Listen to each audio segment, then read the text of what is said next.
create something that's actually going to be like a living, breathing, magic kind of force that interacts as a spirit or an AI or something. Sometimes I look at my paintings and they're just paint. They're not that impressive, and sometimes, I really get lost in them, and they take me on a journey, and I'm really spellbound. Hi friends, welcome back to the Unbroken Chain podcast. I'm Mara James, as always, here to hang, here to serve. And this week I have another hang from Philly. This is artist and fascinating human being Shawn Thornton. And obligatory moment here to pause and Google his art, which is super trippy and really detailed. You can just disappear into it. It's a whole universe. So Shawn has a pretty interesting story. He had a tumor in his pineal gland, which, as you'll hear, was misdiagnosed for 6 years. And during that time, he suffered symptoms of what we would call schizophrenia or episodes of psychosis. And I found it really interesting to hear him talk about what that felt like from the inside. I mean, I think it's hard even to remember states of consciousness. But he does a really good job talking about what that period of his life was like and how he learned to deal with something so scary as your own consciousness being invaded. This is also something that I feel like is definitely in the field right now. I think 2020 is a year where a lot of people are going to feel pretty uncomfortable feelings of consciousness shifting in ways that are maybe not so much in their control. And I'm definitely including myself in this. I've definitely been feeling the slipperiness of mental health over the last several months. And feeling how important, vital it is that I not only do the things that I know I need to do in order to have my best shot at being healthy in my mind and in my body, but also to talk about it and to say things out loud now, like, hey, I feel like I'm having a breakdown in slow motion. What does that even mean? How do I rectify the experience inside of my head with the world outside of it? And it's a fairly universal experience right now, I think, because the world outside of our heads is so unwell. It's that saying that's been attributed to many people now at this point. It's no measure of health to be well adjusted in an insane world. And I think we're at a point collectively, and I'll just say personally, of having to evaluate what sane feels like. And my goodness, Shawn went on such a journey dealing with really challenging states of consciousness and the experience of losing his mind for undetermined reasons with very little support and, in fact, shame from the medical establishment that was supposed to help him. I think it says so much that his art and the art that is his life came from that in much of his own coping and responding to what was happening to him. I want to touch on two things that we don't go in depth in the conversation. The first is just about the pineal gland, which has a lot of weight in mythology and culture, and I wanted to unpack a little bit of that. So I actually had to read about what the pineal gland does in terms of scientific physiology, and really its one main thing that it does is produce melatonin, which is that hormone that regulates our circadian rhythm, responds to light, and it's what gets thrown off when all of us stare at our screens when we're in bed before we fall asleep at night.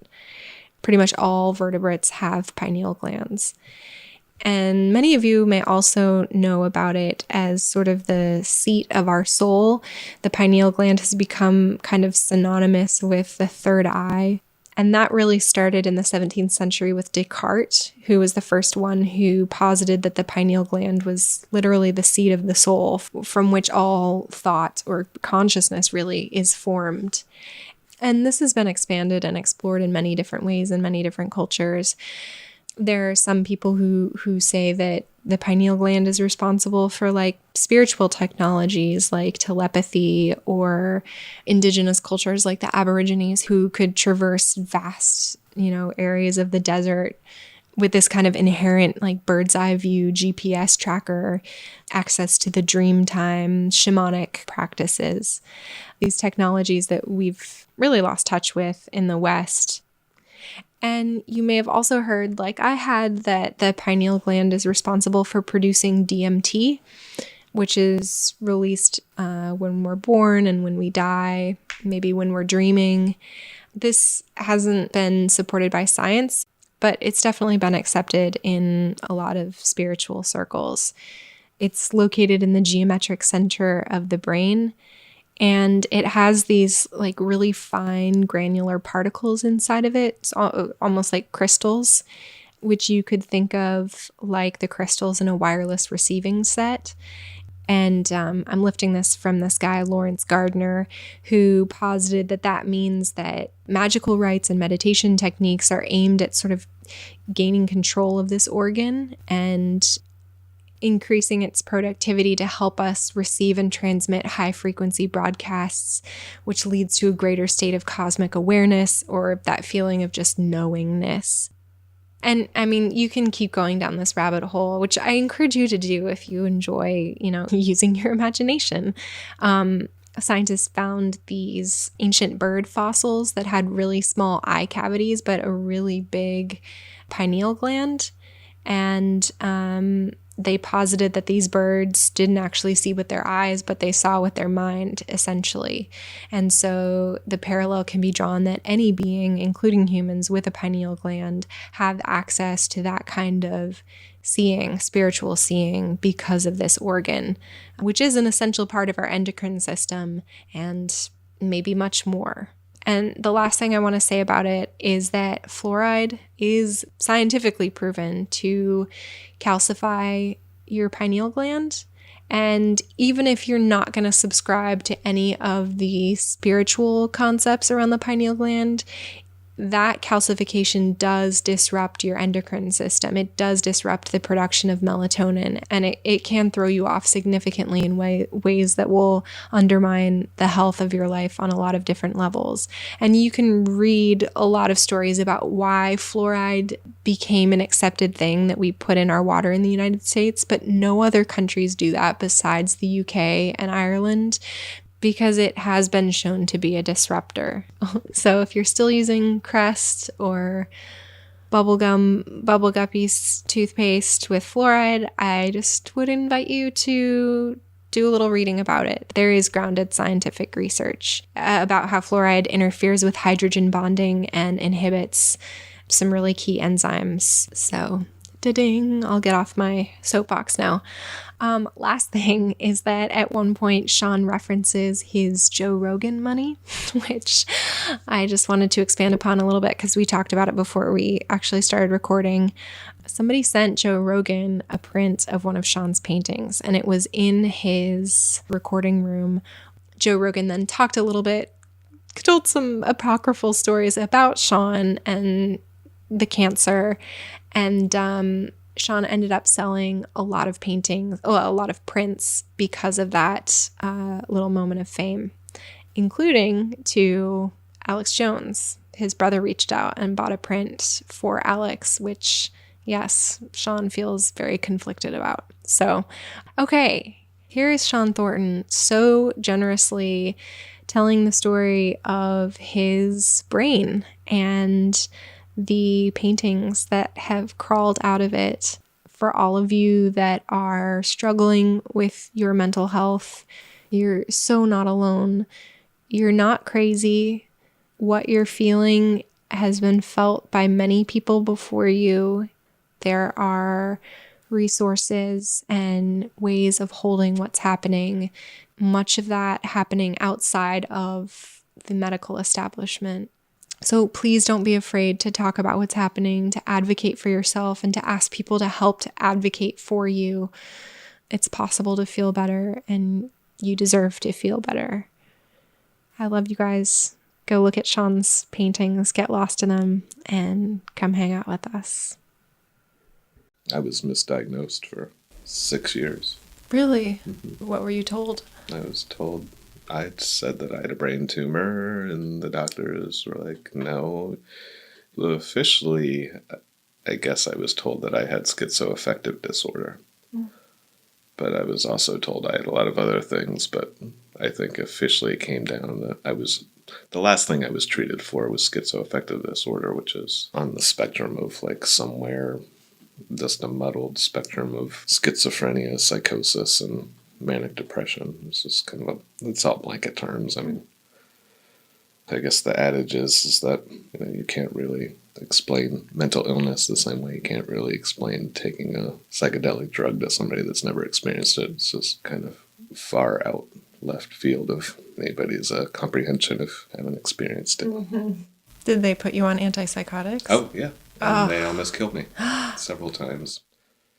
Yeah, I probably have lasting effects from that because they put me on some drugs when I first was feeling really sick right after grad school, and I was having these things happen, and almost immediately things got up leveled by 1,000,000,000%, and it was really, really bad. Like immediately, like within hours of taking, I was prescribed anti-anxiety medication and a depressant, and then things just got really crazy. I was hearing voices, and I went back, and they gave me an antipsychotic, and my body and brain just went haywire. I was like trying to read a book, and everything in between the lines was just chock full of really otherworldly, awful messages, and I was hearing voices and getting signs from different dimensions, and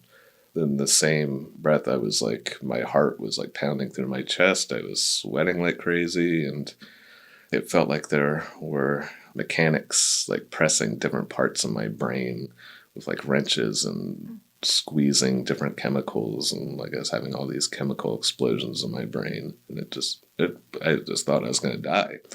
And at that point I went to the emergency room again, and I was like, listen, like within hours of taking this drug I have a brain tumor. And they were like, no you don't, just take another drug, it's your psychosis, it's your mental illness. I was like, no, I am fucking sick, like I've got something physically, organically wrong with me.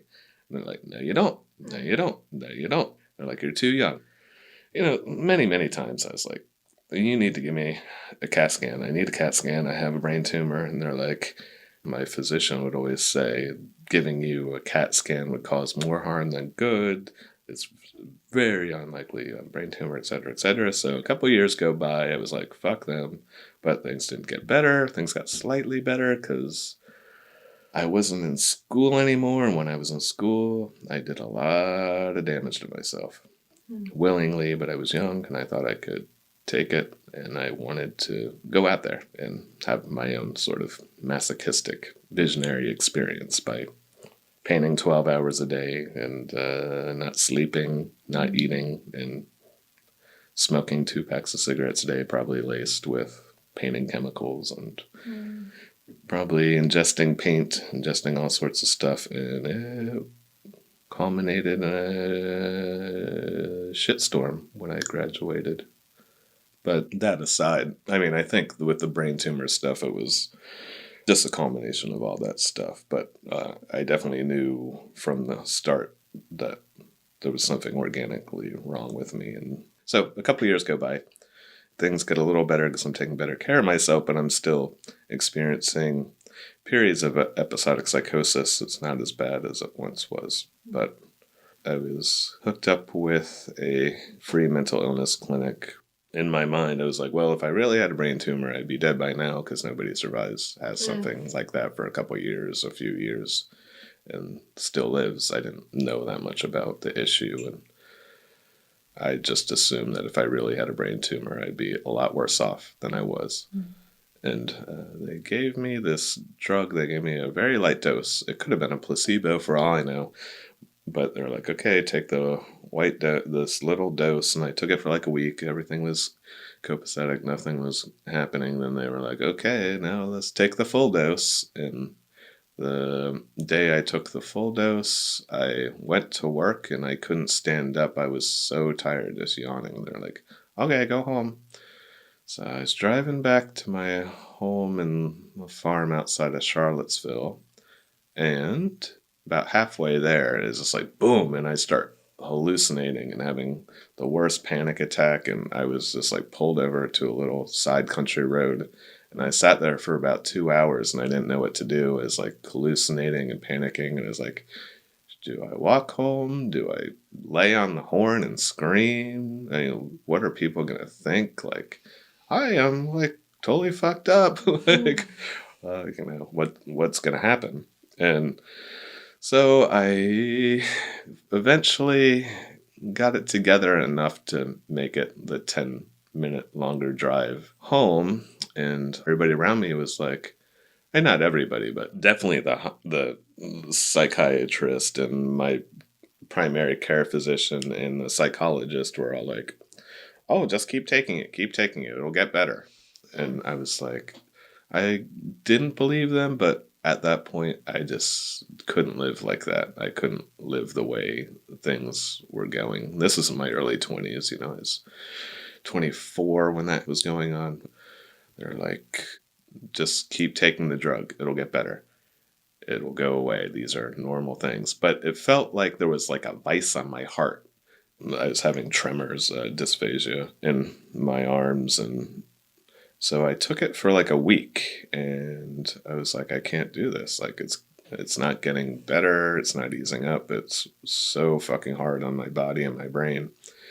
So for the entire month after that, the symptoms I was having from the antipsychotic they prescribed me were not getting any better. I couldn't go anywhere by myself because it felt like my heart was going to explode in my chest if I like got up or did any sudden movements, and I was shaking violently and I couldn't sleep. And my girlfriend at the time, we would like sleep together and I would just be up all night shaking and like just repeating over and over, like, I'm gonna die, I'm gonna fucking die, I'm gonna die. And she'd like have to hold me down, and like when I would have like these tremors and I'd be like shaking violently. And I went back to the clinic, the community healthcare clinic, and they're like, well, I don't know, they somehow pinned it on me, like I somehow jumped a dose right into taking the full dose, and they're like, oh, it's all your fault, and this is what happens when you don't follow instructions. But I mean, the instructions were so slight, there's like no fucking way that could have been responsible for what was happening to me. And they're just like, well, if you're not going to take the drugs, you can't come to the therapy sessions and blah blah blah, and it's all your fault. And I have it all in my medical records, me saying patient thinks he has a brain tumor. He said 2 or 3 times that he has a brain tumor. Patient still thinks he has a brain tumor. They're just like, nope, he's mentally ill. Yeah, it sounds like they decided you were crazy and just discounted everything Yes. that you said. Yep. That whole phase was like a couple-year phase between 2000 and 2002. Then I moved away. I went to Maine for my first time to go to the artist residency. But it took till like 2006. Like I got back from Maine that year in 2005, and then I had a migraine, then I had another migraine, and then I was having migraines 2 or 3 times a day with like the post-drome, the auras, and the ending up over the toilet vomiting profusely. And what was actually happening was I developed hydrocephalus finally. The water on the brain, the cerebral spinal fluid, was being trapped in my skull and not being able to move around my nervous system because the tumor, your pineal gland, rests above your third ventricle, where your cerebral spinal fluid is able to move through your nervous system and be a blood-brain barrier in your head. And I went blind a few times. Like I couldn't see a thing because your pineal gland is right by your optical nerve, so the tumor was pressing on my optical nerve. That just was building up and building up during that 6-month period to where I was finally given a CAT scan. And like right after I got my CAT scan, the radiologist called, and this was the thing is that it was a different hospital, so they didn't coordinate very well. The radiologist called and said, "We need to speak to your doctor. Where is he?" And I was like, "Oh, it's this guy at Penn that I went to."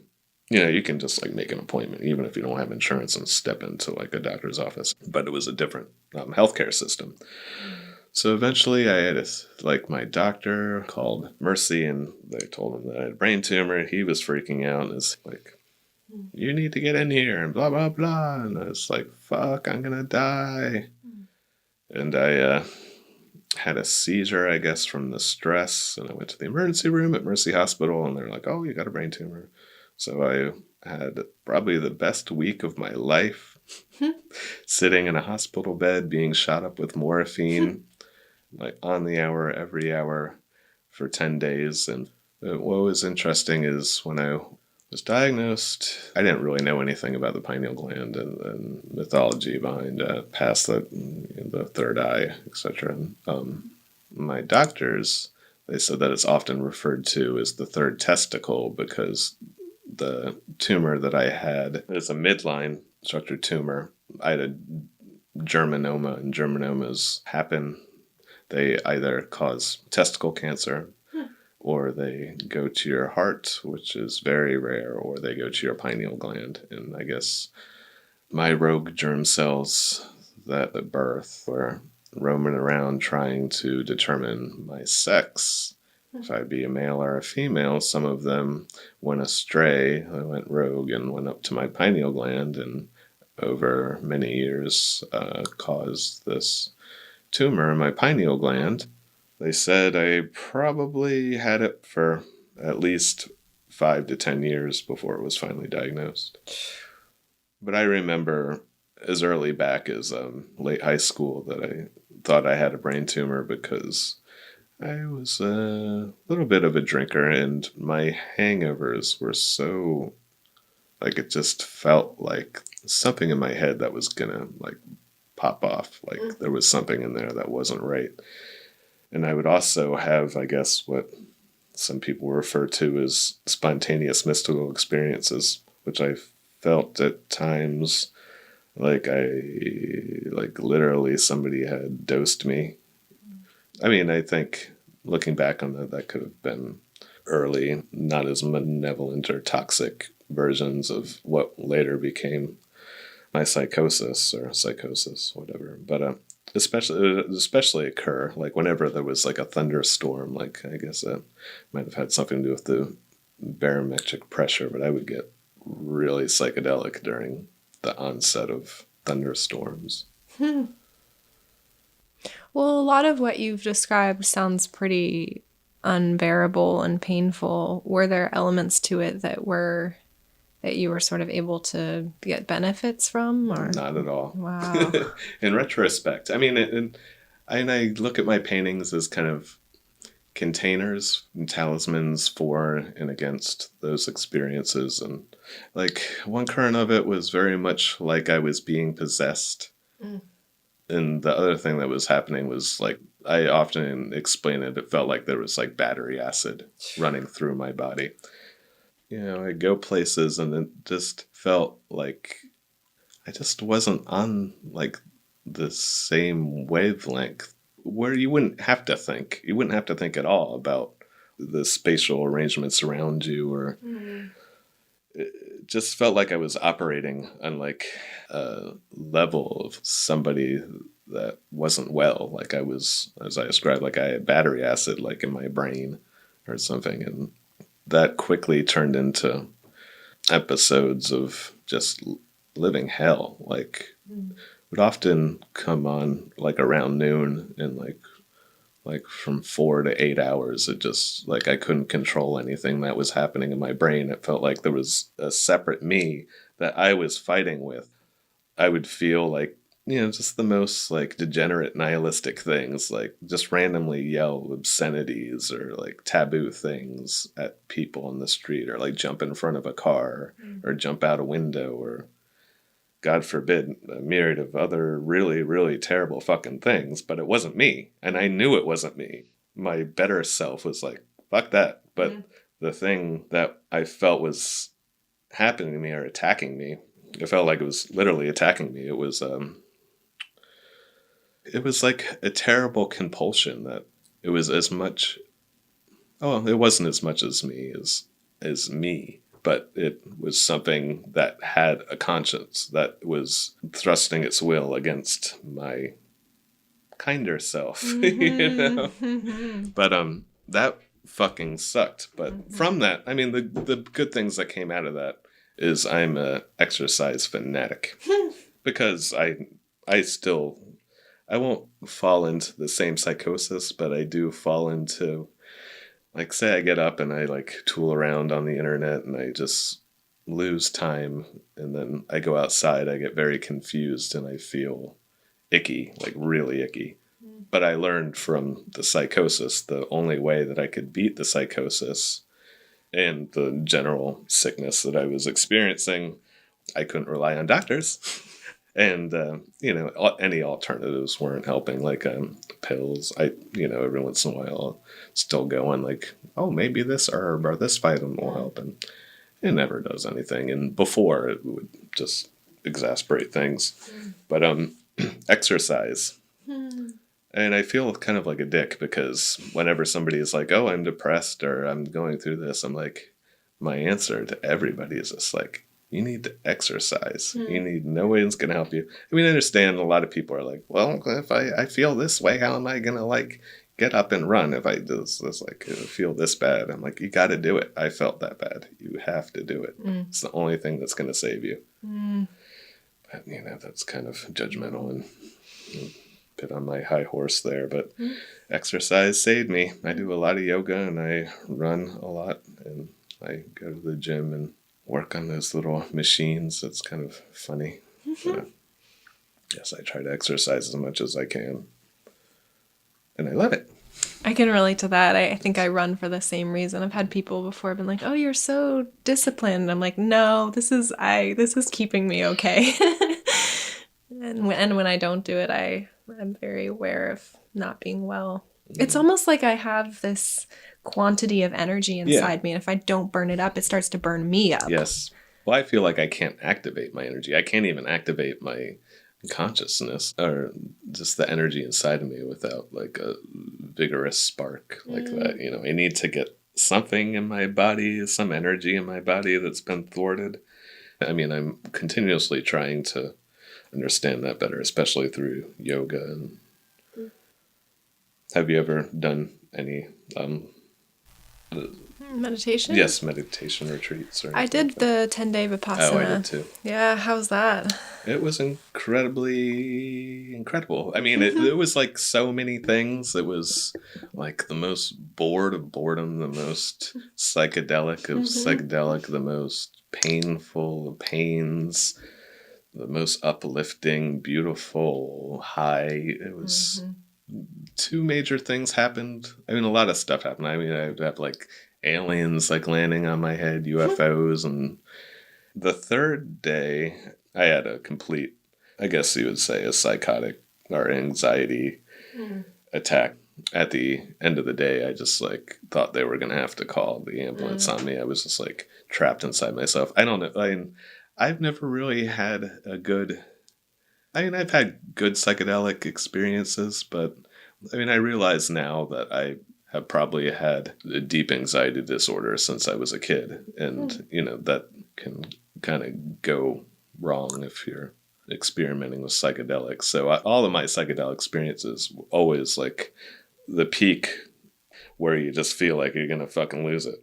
Like that was really always very tough for me. And I thought everybody experienced that, but maybe they don't.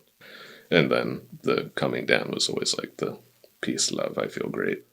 Anyways, the third day I was kind of trapped. That feeling of being trapped inside your body and you couldn't get out. And I guess it feels much more dramatic than it actually is. But in one of the last sits, a big porthole like opened up in my third eye, and it like turned into this elongated, vacillating tube. And I was like, this is kind of interesting.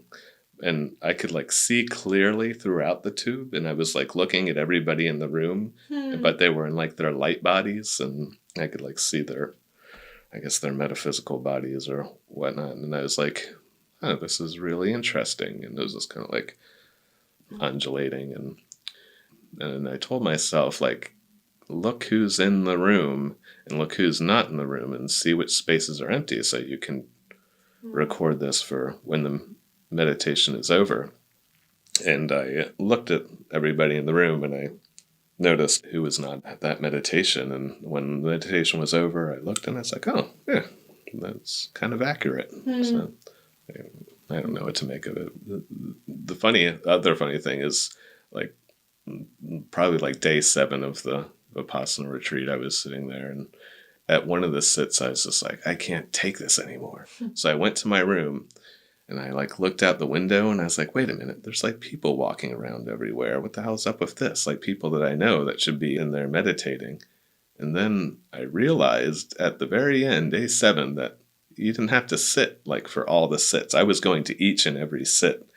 And there's like 3 mandatory ones, but I thought they were all mandatory. So I was like, fuck. Like, did you enjoy the Vipassana? I did. Similarly, I had the highs of like, oh, I should be a nun. Like, Yes. why do I need to do anything except sit and just enjoy being a human with a consciousness? And then I had a lot of back pain. I went to one of the teachers at one point. I kind of like crept over and I was like, my back. And she was like, well, is it bothering you when you walk around? And I was like, no, just when I'm sitting. She was like, did you have a yoga practice then? Or? No. So No. So I was not used to, yeah. She was like, it sounds like you're working through something. And she just sent me back. Yeah, those balls of negative energy that you come to, then they shoot out of your body. Ah. I mean, it's in the philosophy and the teaching. Yeah, you meditate, you do the body scans, then you come to one of these. And then you're supposed to sit there. You're like, okay, move to your wrist. Then it stops on your wrist, and you just sit there, and you're like, okay, move the ball. It's not moving. Then eventually, what I experienced, this like mini hurricane would like come down and like shoot into the spot where that was. Then it would like shoot off, and then the body scan would continue. The friend that told me about Vipassana, who'd done it recently before I went, had expressed some frustration with some of the teachings, the feeling that it's like the only way and you must do this. Yeah. But I feel a lot of gratitude to anyone that's trying to share tools that help navigate, the human experience. So after they diagnosed you, did they remove the tumor and you were immediately relieved? See, this is another silly thing. Had my doctors listened to me years ago, and had I had a CAT scan, they probably would have gone, oh yes, you have a tumor, but it's no big deal. We'll keep an eye on it. And if anything more comes of it, we'll take care of it. Like I said, it was a germ cell tumor made up of primordial germ cells that travel from your halitosis, which is where the baby urinates and defecates. And when it's in the womb, it's the trash can of the... There's only like 35 of these cells, too. Whoa. Yeah, there are a very, very finite number of them. And I guess some of mine just went the wrong direction. But the germ cells, these tumors, they're extremely radiosensitive, meaning that radiation therapy alone will kill them instantly. So the oncologist and the neurosurgeon decided to do a test course of 5 radiation treatments. Then the tumor shrunk in half. So I had 25 more treatments after that. But I had to have brain surgery because I wasn't diagnosed ever, the tumor grew so big that, as I said before, it was blocking my ventricles. And I could have died at any moment from whatever complications, hydrocephalus. And they needed to have that flowing again, the cerebral spinal fluid. So they cut a hole in the top of my head, top right hand corner of my head, and they shove this medieval looking device. I'm sure it's not medieval, but if you see a picture of this procedure, they just shove like this thing down through the gray matter of your skull from the top right hand corner, and they poked a hole underneath the tumor bed. And then they put some sutures in my head, and I woke up, and probably one of the worst pains I've ever experienced happened, which had nothing to do with the tumor. The first thing, I woke up, and I saw one of the brain surgery assistants holding up a container of urine. He's like, oh, it's all full. Then the next thing, I hear, broop, and I went, ah! They were pulling out the catheter from my wee-wee. And God, that fucking hurt. And I had a urinary tract infection for like things from there. When I was like living it up in the hospital, getting shot up with morphine every hour and eating this disgusting hospital food. But I was so high, and I thought that I might die. So I was like on the phone calling everybody, like, I love you. I might die, and I'm sorry we haven't spoken, and oh God, I love you. I love you. It was awesome. Did you still not have health insurance through this? No. Oof. But as soon as I had brain surgery, things went really downhill. So I was in the ICU after I had brain surgery, and I was completely panicking. Like, I thought I was going to die. I sat up all night, and they have these sheaves of plastic on my legs that have these like little tiny plastic balls running down them vertically, and they kind of undulate along your legs to cause you from forming blood clots. And those were going on my legs, and those were really fucking crazy. And they were like driving me insane, and it was kind of weird and dark, and it kind of felt like I was in another dimension in there. I had night terrors for like a year after I had brain surgery. So throughout the night, my blood pressure would spike, and the nurse in the intensive care unit would come in and be like, oh, your blood pressure went up to like 300.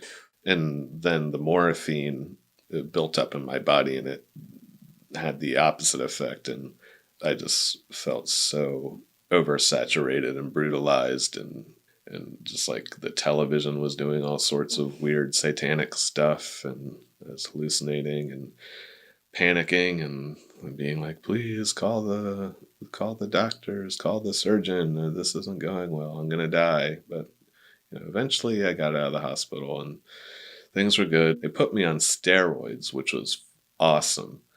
Like, when I was out of the hospital, I felt like Superman. Like, I was running around everywhere because I had all this, logistical, bureaucratic stuff to work out because I was just in the hospital, no insurance. I need to get food stamps and Medicare and Social Security and make all these appointments.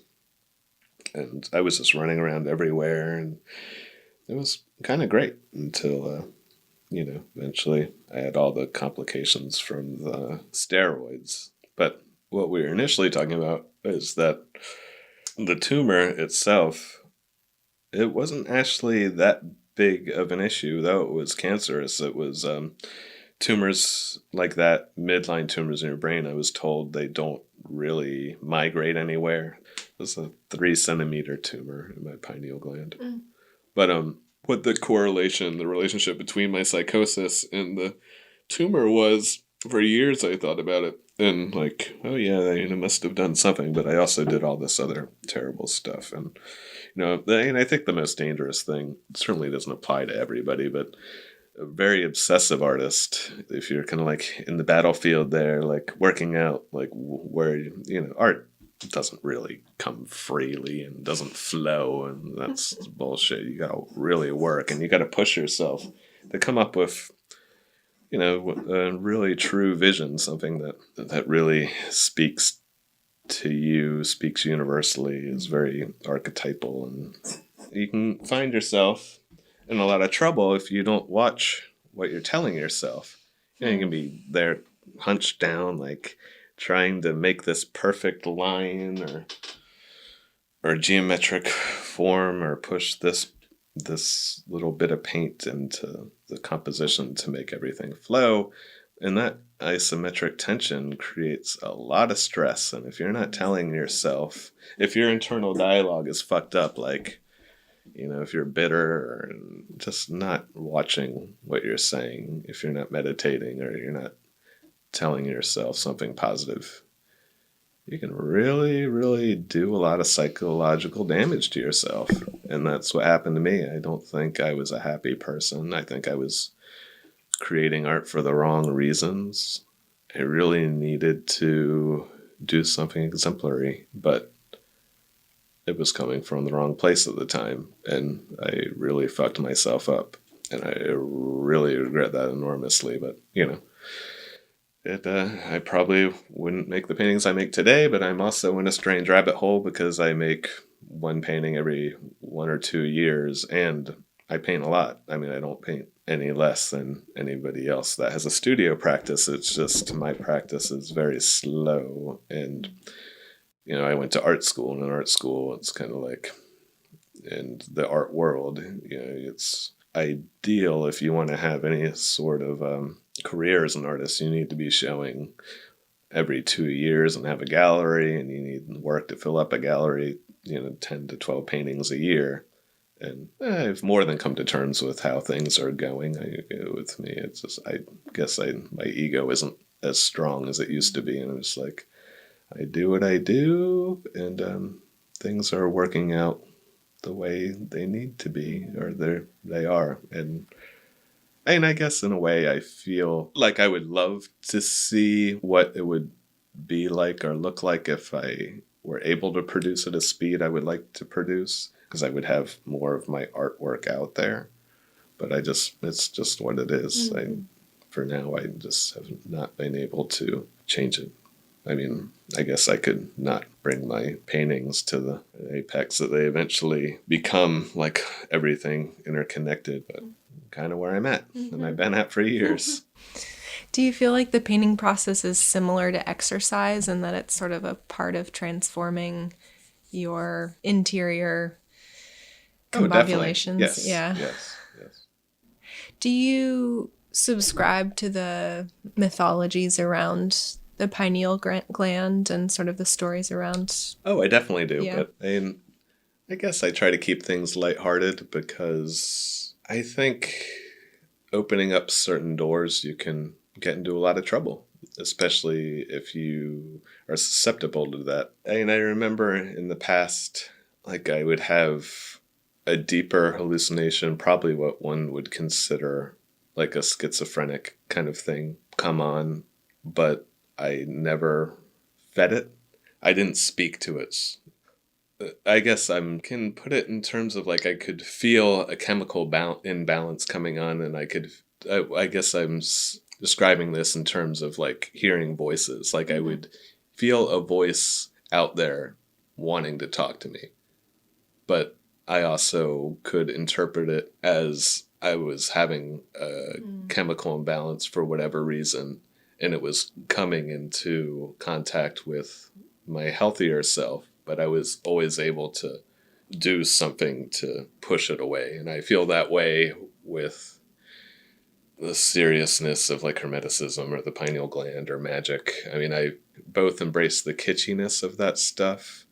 I rest somewhere in the middle. I think I really embrace the archetype of symbols, what they mean to us on a nonverbal level and how they affect us on a nonverbal level, and also what they can do to elate us. I feel like I can engage with my paintings and get an actual high from them. Just like I can get uplifted.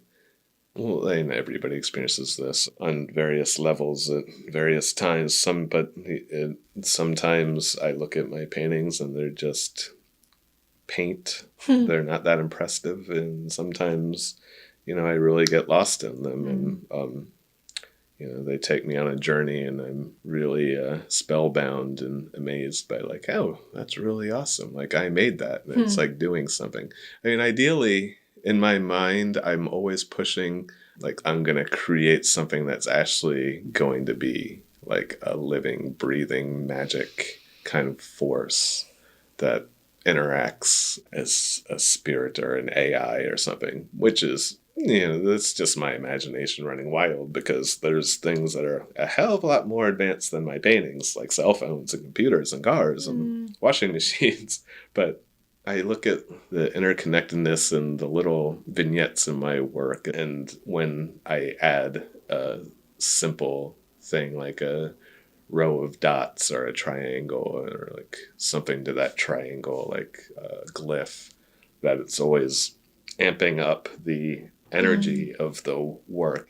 I always look at like the little vignettes as like talismanic batteries or something. Like they're just, I'm just always trying to charge up my work, and whether that's successful to me, what it's doing, I don't know, but I'm interested enough to spend the rest of my life doing it, because I sort of got myself in this conundrum and I'm pretty damn happy. I think I live an interesting life, opposed to what, I think that I was brought up to be like, oh, you need health insurance and a 40-hour work week job. And I am just so fucking happy that did not pan out for, I was too sick and I just, there's no way I could have worked. Didn't even have the choice. Almost. Yeah, I didn't have the choice. And now I think things are pretty awesome. I'm happy, I'm very, very happy. Well, I feel like you have a really valuable perspective, because I think this is coming in the field more and more, and maybe it's sort of on a bigger scale what's happening with human evolution at this time. But at least in my life, I've been coming in contact with a lot more people who self-described feel like they're sort of coming unglued psychologically in various ways. And on one hand, I think it's good because it does kind of pop you out of the cultural matrix that's so suppressive. But on the other hand, it's like, how do you deepen connection to source if that's what's happening chemically, but at the same time remain grounded enough in this world to be of service to yourself and to other people? And it seems like you found a way to navigate that. For now. Yeah. How do you stay anchored through whatever's happening chemically in your brain? Oh, exercise. Okay. Yeah. Yes. Yeah. Definitely exercise. Yeah, painting alone would destroy me. I mean, exercise is the counterbalance to painting. And also, I was saying, ideally, want to feel elated and uplifted by looking at my work. In the past, I've suffered very intense chemical imbalances just by looking at my paintings. Sometimes I would look at one and just go into a psychosis kind of state. I don't know. I mean, I guess it's kind of like the same thing as I was talking about, like the lady tripping on mushrooms in Midsummer. Like I just said, I just watched Fear and Loathing in Las Vegas, and that was kind of driving me insane. I always kind of thought the benefits and the dangers from psychedelics is the psychedelic experience, or that the being there it's there, but you learn how to access it more readily. The notion of learning how to trip, like learning how to be psychedelic, it's like it's a programming in a way, and I guess in certain people that are susceptible to it, it doesn't really go away. Because that's what they tell you, and when you're a kid, it's like, you don't want to do a drug because your brain might be destroyed forever. But I've never done ayahuasca or anything. I think I'm kind of on a spectrum, whatever. I mean, I believe that I have the ability to be very mentally ill, and I don't want that. And they say don't take ayahuasca or DMT if you're like on but they say that about LSD and mushrooms, and I've had problems with those, but I've also had great experiences. It wasn't the end of the world. There's certainly people with greater susceptibility to that stuff than I do. It just really scares me to be in an intense psychedelic state for 8 hours and not being able to really get out of it. I read that you had gone to Peru and taken ayahuasca. Was that a mixed bag experience, intense experience? It was definitely intense and life-changing, and overall a net gain on my life for sure. I think helped me understand myself and started the process of intentional self-mastery in a way that I really needed. Doesn't psychedelic mean something like mind revealing? Like I think in that way it truly has helped me like witness my own, almost like you're describing, of the healthy self observing the sick self. But yeah, I definitely feel like it's also pushed me, like I feel less able to sort of do the thing that everybody's doing, which, you know, I think can scare the people that love me, who feel like I'm never going to have like a normal job, you know, and I think you get to a certain age. How old are you? 31. Yeah, I'm 42, and you don't live forever. It's like, people are so worried. What are you going to do? What are you going to do? It's like, you don't live that long. It's like, I'm gonna fucking do what I do. Like, things are gonna be okay. You know, as long as I'm not a prick or I do something dumb. And I thank to God that it's never been in my DNA to be a drug addict. And I've definitely have had very dumb times drinking way too much. And Me too. but I never ever I had any inclination to like abuse drugs really, other than alcohol, which alcohol is probably the worst of them, but you know. But you know, the older I get, the less I want to drink. You know, you get into patterns, I guess, and that pattern is fading away. So do you have a sense of like, do you have a system to sort of understand what consciousness is?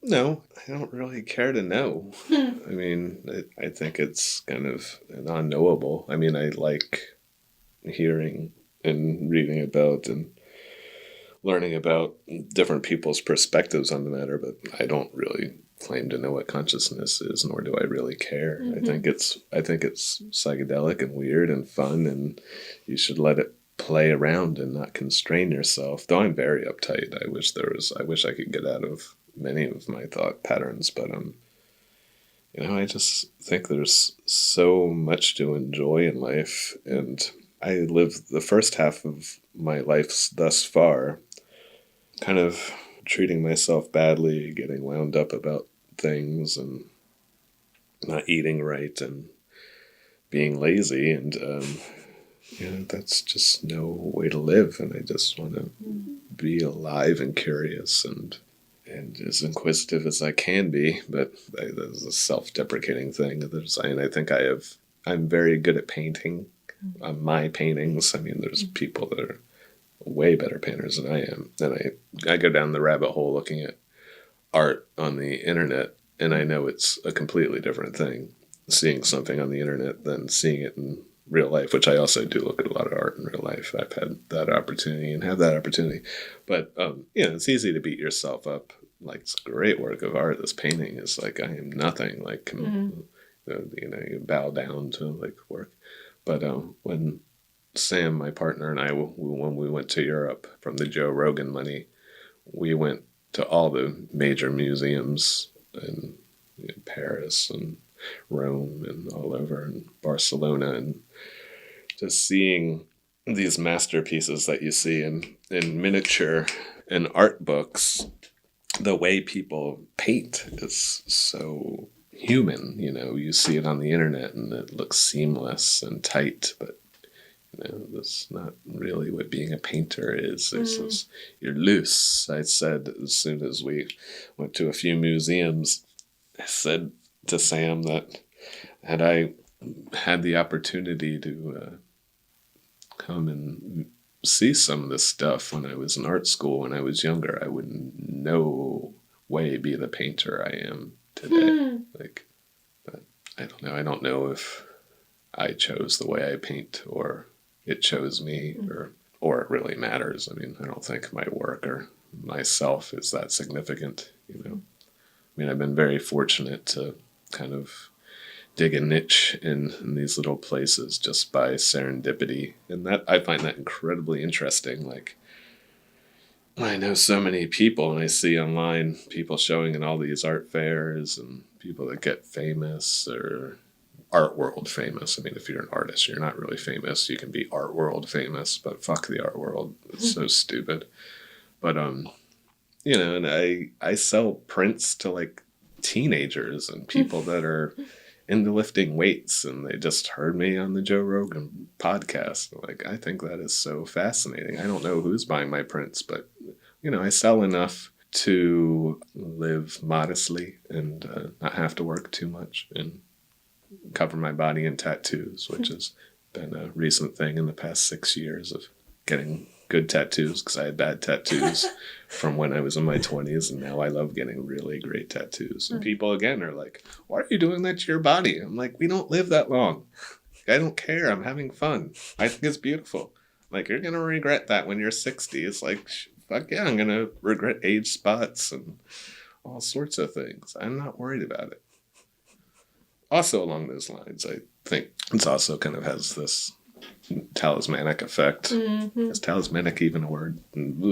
Just covering yourself in protective armor, so to speak, or things that, for some reason, maybe it's vanity, it also makes me want to keep better care of myself. Not that I want my tattoos to look good, but I don't know, I can have a square, fugly body. It's just, people are all different shapes and sizes. I'm fine with my body, but it's like, wow, I like looking at this cool image more than I like looking at my pimply thigh, So there's nothing wrong with that. Are all the pieces other people's art? Yeah, mostly. Mine, I have all sorts of different stuff. But I really enjoy it, despite the pain. When I'm 60, if I live that long, I might be like, what the fuck did I do to myself? I had a friend admonish me that I should be putting sunscreen on my chest. She was like, you'll have wrinkles on your décolletage when you're old. And I was like, yeah, I will. Okay. The scary thing is that you might actually get skin cancer, which is frightening. Yes. We got back from Hawaii, and I took a shower, and I toweled myself off, and I toweled my moist nose, and the top of my nose started bleeding. It was like, the sun. Yeah. So it sounds like because of the way these cells are, there's not really a chance of resurgence. You're done. I went back every 6 months for like 5 years, and it was done. I have experienced a lot of negative things since then. Like I was explaining, the expressive aphasia, like having a hard time getting my thoughts to my brain, and it could be anything. Huffing butane when I was a kid, inhaling paint thinners, allergies, brain tumor. It's not been such a problem as of late, but I have felt an issue when having a conversation with somebody, meet somebody for dinner or coffee. I sometimes have issues with not being able to speak, the aphasia. It's like lifting a weight that's too heavy to lift. It feels that way, the mechanics of it, but you can't lift because there's too much weight. And the more you try, the more sad and discouraged and painful and tired you get.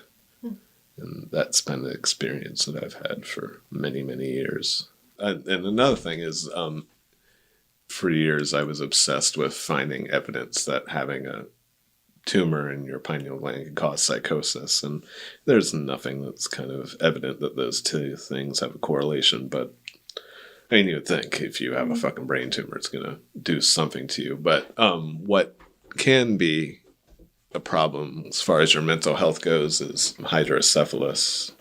There's a water on the brain that there's lots of evidence that would cause psychosis and various issues in your brain.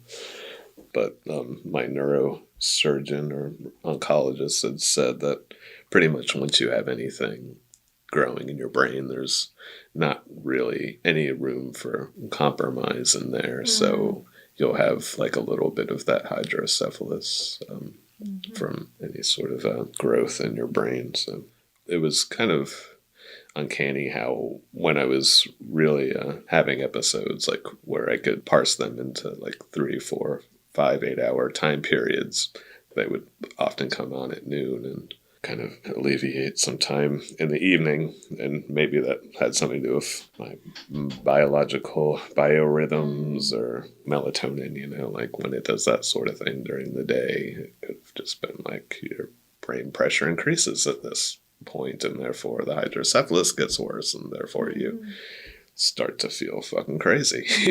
But, that's just speculation. I don't really know.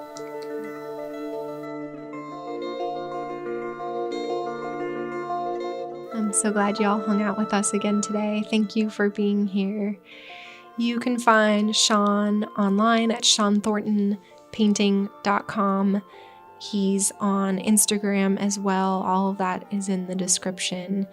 Put his art in your house. Look at it every day to remember how wild it is that you have a brain, that you live in a human body.